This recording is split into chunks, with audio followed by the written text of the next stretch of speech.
بسم اللہ الرحمن الرحیم۔ باب نمبر 2، وسائل اور ان کی اقسام، ریسورسز اینڈ دیئر ٹائپس۔ اس چیپٹر میں ہم مختلف چیزوں کو سمجھیں گے، جیسے وسائل کیا ہوتے ہیں، ان کی اقسام کیا ہیں، اور پھر جو اقسام ہیں ان میں کیا کیا چیزیں آتی ہیں، اور چیزوں اور اپنے علاقے کی اہم اشیاء اور خدمات کے بارے میں شناخت کر سکیں گے، اور ہم یہ سمجھیں گے کہ ایک دوسرے پر انحصار کرنے کی کیوں ضرورت ہے، اور اگر ہم ایک دوسرے پر انحصار نہ کریں تو کیا پھر زندگی پاسیبل نہیں ہو سکتی۔ یہ ساری چیزیں ہم اس chapter resources and their types میں ڈسکس کریں گے۔ سب سے پہلے ہے وسائل، ریسورسز۔ یہ ہوتے کیا ہیں؟ وسائل سے مراد ایسی اشیاء ہیں جنہیں استعمال کر کے زندگی کی ضروریات پوری کی جاتی ہیں، یعنی کہ یہ وہ تمام چیزیں ہیں، اشیاء ہیں، چاہے انسانی ہیں یا قدرتی طور پر پیدا شدہ ہیں یا انسان کی بنائی ہوئی چیزیں ہیں۔ یہ سب وہ ایسی چیزیں ہیں، اشیاء ہیں جو کہ ہمیں اپنی زندگی گزارنے کے لیے ضروری ہیں، جن کے بغیر زندگی کا وجود نہیں ہے۔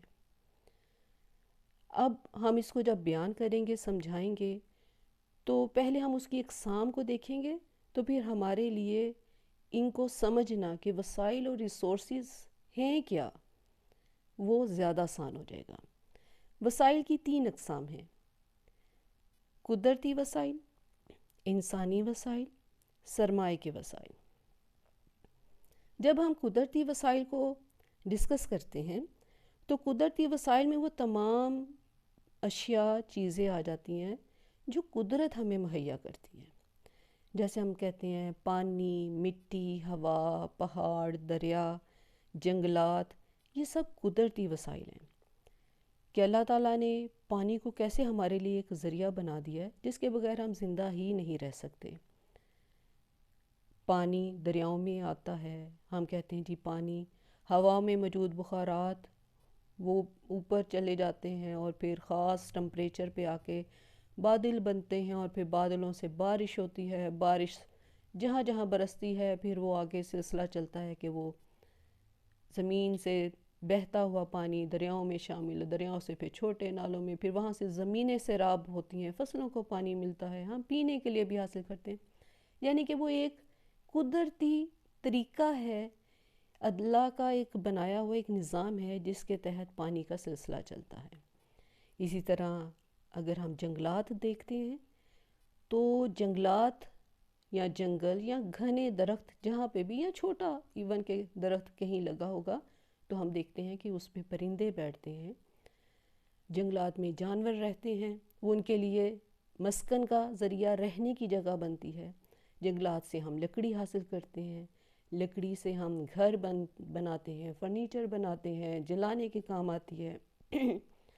اسی طرح قدرتی وسائل میں زمین ایک بہت بڑا اللہ تعالیٰ کا ذریعہ ہے انسان کے لیے، کہ انسان زمین کو کاشت کرتا ہے، زمین میں فصلیں اگاتا ہے، باغات لگاتا ہے، اپنے رہنے کے لیے گھر بناتا ہے، زمین میں کارخانے لگاتا ہے، اور بھی ان گنت چیزیں انسان اس زمین کو استعمال کرتے ہوئے بناتا ہے اور اپنی ضرورت کو پورا کرتا ہے۔ پھر اس کے بعد آ جاتا ہے انسانی وسائل۔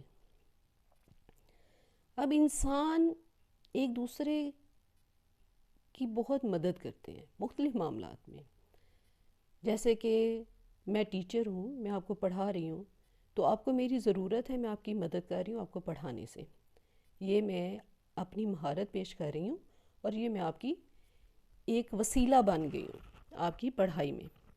اسی طرح ڈاکٹر ہے، ڈاکٹر آپ کا علاج کرتا ہے، لوگوں کا علاج کرتا ہے، بیماریوں میں شفا کے لیے، دوائی لینے کے لیے ہمیں ڈاکٹر کی مہارت کی ضرورت پڑتی ہے، وہ ایک انسانی وسیلہ بن جاتا ہے۔ اسی طرح کسان ہے، کسان فصلیں اگاتا ہے، ہم اناج حاصل کرتے ہیں، ہم پھل حاصل کرتے ہیں، اسی طرح سوان چلتے جائیں ایک ایسا سلسلہ، پولیس، فوج، بڑھئی، موچی، ہمارے ارد گرد نان بائی، دکاندار، بہت ساری، یہ سب انسانی وسائل ہیں جو کہ ہماری زندگی کی ضروریات کو پورا کرنے میں ہماری مدد کرتے ہیں۔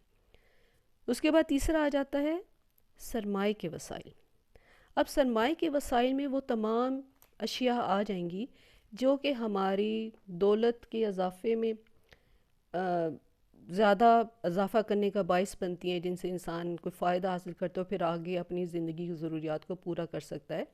یا جس طرح کہ ہم کہتے ہیں کہ ہم کارخانے لگاتے ہیں. اب ایک شخص کارخانہ لگاتا ہے یا زیادہ لوگ، لیکن اس میں بہت سارے لوگ پھر کام کرتے ہیں اور وہاں پہ چیزیں بھی بنتی ہیں. اب جو لوگ کام کر رہے ہیں ان کے لیے وہ کیا ذریعہ بنا؟ ان کی آمدنی کا ذریعہ بنا، ان کی فیملی کی دیکھ بھال کا ذریعہ بنا. اور جو چیزیں وہاں سے بن کر باہر نکلتی ہیں ان کو لوگ بیچتے ہیں، جو خریدنے والے ہیں ان کے لیے وہ اپنی ضرورتیں پوری کرنے کے حساب سے وہ خریدتے ہیں. کپڑا، جوتے، یعنی کہ بہت ساری چیزیں ہم دیکھتے ہیں. ایون کہ آپ سمپل سی لے لیں کہ کسان نے گندم اگائی ہے اور وہاں سے اناج وہ کارخانے میں گیا ہے تو وہ آٹا پیس کے بند ہو کے آ رہا ہے، یا چاول صاف ہو کے آ رہے ہیں، یا دالیں کسان کی اگائی ہوئی پہنچتی ہیں کارخانے میں، وہ فیکٹریوں میں وہ صاف ہو کے پیک کر کے وہ بازار میں مارکیٹ میں مہیا کی جاتی ہیں اور پھر انسان عام روزمرہ زندگی میں اپنے وہ خریدتے ہیں. تو یہ سب سرمائے کے وسائل میں آ جاتے ہیں. ٹھیک ہے، تو یہ 3 وسائل کے ذریعے ہیں جن سے زندگی کا ایک سرکل وہ چلتا رہتا ہے اور یہ سب ایک دوسرے پر انحصار کرتے ہیں. ان میں سے کسی ایک کو آپ سکپ نہیں کر سکتے، چھوڑ نہیں سکتے. آپ سمجھو کہ ہم اس کے بغیر زندگی گزار سکتے ہیں، یہ ایسا ہو نہیں سکتا. کہ اگر آپ سوچو کہ ہم پانی کے بغیر رہ سکتے ہیں، جی ہمیں قدرتی وسائل جو ان میں ایک پانی اہم ہے، ہمیں اس کی ضرورت نہیں ہے، تو ہو نہیں سکتا، ممکن نہیں ہے. پانی کے بغیر تو زندگی ہے ہی نہیں. ہوا اللہ تعالیٰ کا ایک کتنا بڑا ایک اتنی بڑی نعمت ہے کہ آپ تو چند لمحے سانس پانی کے بغیر تو شاید آپ زندہ رہ لو، لیکن سانس نہ آئے تو چند لمحے میں انسان کا دم گھٹ کے مر جاتا ہے انسان. ٹھیک ہے، اسی طرح انسانی وسائل بندہ کہے کہ انسان سوچتا ہے کہ نہیں ہم انڈیپینڈنٹ رہ سکتے ہیں، ہمیں کسی کی ضرورت نہیں ہے. پاسبل ہی نہیں ہے، کیونکہ آپ ایک دوسرے کی آپ کو ہیلپ کی ضرورت ہوتی ہے. آپ کو کسان کی ضرورت ہے جو فصلیں اگاتا ہے. اگر آپ کہتے ہیں نہیں میں فصل اپنی خود اگا لیتا ہوں، تو اس کو پیسنے کے لیے اچھا جی آپ پیس بھی خود لیتے ہیں، لیکن پھر بھی اس کے باوجود اس کو پکانے کے لیے ایک دوسرے کے ساتھ وہ ایک چلتا ہے، سلسلہ ایک چلتا ہے. اسی طرح کپڑے پہنتے ہیں آپ، تو کپڑے کون بناتا ہے اور پھر وہ آپ تک کیسے پہنچتے ہیں. اسی طرح کوئی گھر تعمیر ہوتا ہے تو گھر کیسے تعمیر ہوتا ہے. تو یہ سارے ایک سلسلے ہیں جو اللہ تعالیٰ نے ایک دوسرے کے ساتھ ہمارا تعلق ڈیولپ کیا ہوا ہے، اور وہ اگر تعلق بیچ میں سے ٹوٹ جائے تو زندگی گزارنا بہت مشکل ہو جاتا ہے. اگر آپ کہیں کہ ممکن ہے تو لیکن وہ مشکل ضرور ہو جائے گا.